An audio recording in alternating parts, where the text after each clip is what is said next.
Hi guys, quick video today as I want to go over some simple tricks you can use when performing 3 of the missions at the Salvage Yard. This week, Rockstar is handing over pretty decent bonus money on the tow truck services, the Gangbanger Robbery, and the Podium Robbery. Although not the most profitable of businesses, the missions themselves are definitely a change of pace from the usual monotonous grind. What I'm going to do today is provide you with 3 of the tricks I use when doing these 3 missions. For the robbery missions, I'll be strictly focusing on the finales. Also, there's some timestamps below if you want to jump to a particular section. Alright, first up is the Gangbanger Robbery. Now, this one's pretty straightforward. You have to bust into the Mission Row police station and free King Tiny, all while using your stun gun to take out the cops. For me, everything up to the point where you're exiting the police station is straightforward and easy.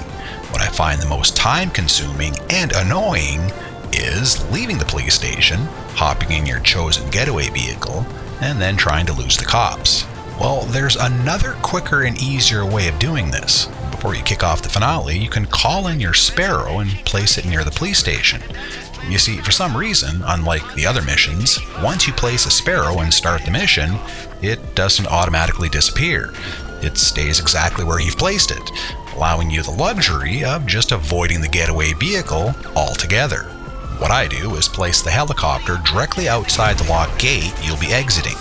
Once you destroy the control panel that allows the gate to open, you'll usually have about 7 or 8 seconds before the cops show up, allowing you and Tiny plenty of time to hop in and escape. This used to be a little harrowing before they buffed the Sparrow, but now, even if you're not that fast, the helicopter can take way more bullets, translating to an easy getaway and an even easier time losing the cops. Okay, next on the list is the Podium Robbery. This one is equally pretty easy. Just sneak into the casino as a sanitary waste employee and then steal the car.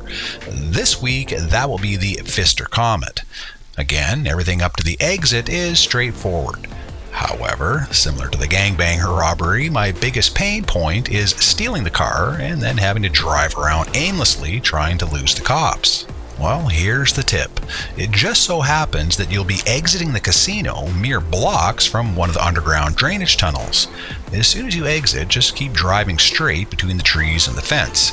As soon as you get to the roadway, turn left. All you need to do now is literally drive a couple blocks and you'll be at the drainage tunnel entrance. Just drop down the grassy hill to the concrete and then do a complete 180. The tunnel will be behind you.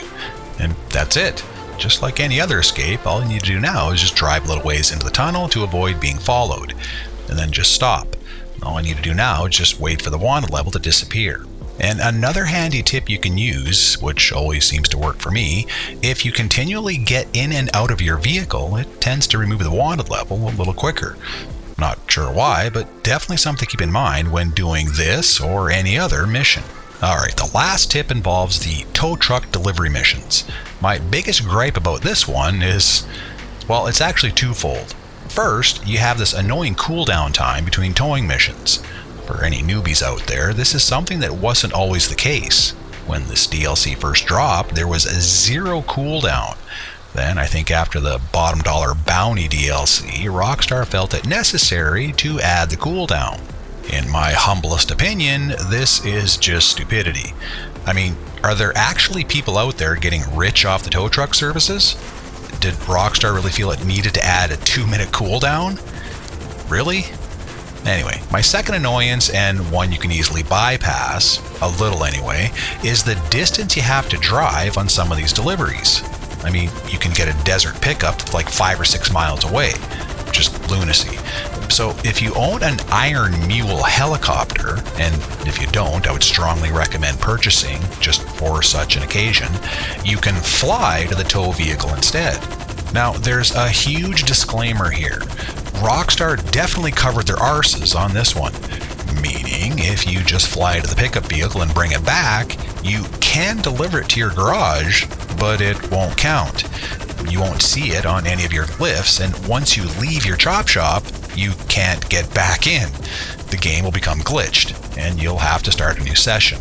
However, there is a way around this. What you want to do first is have your mule parked outside your salvage yard. Then just start a delivery per usual.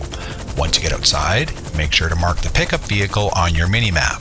I always forget to do this when I get out and then have to jump back in the tow truck to mark the location. In this example here, I just happen to get a very short mission. But just look beyond that. The point here is that you'll find it much quicker to fly the tow truck to the pickup vehicle rather than driving, especially if it's a long way away. So all you gotta do is simply fly the tow truck to the delivery vehicle and then drop it off. Then you'll land and hook up per normal. Now you will have to tow the vehicle back. You cannot pick up both the tow truck and the delivery vehicle together. Trust me, I've tried. So basically you're just cutting the delivery time in half. Way better, in my humble opinion. Alright, so that's my friends. Thank you for watching. As always, if you liked the video and want to help out, please subscribe, give a thumbs up, and let me know what you think. Is anyone else going to be indulging in the Salvage Yard bonuses this week? If so, drop a comment below and let everyone know. Until next time, be happy, boys.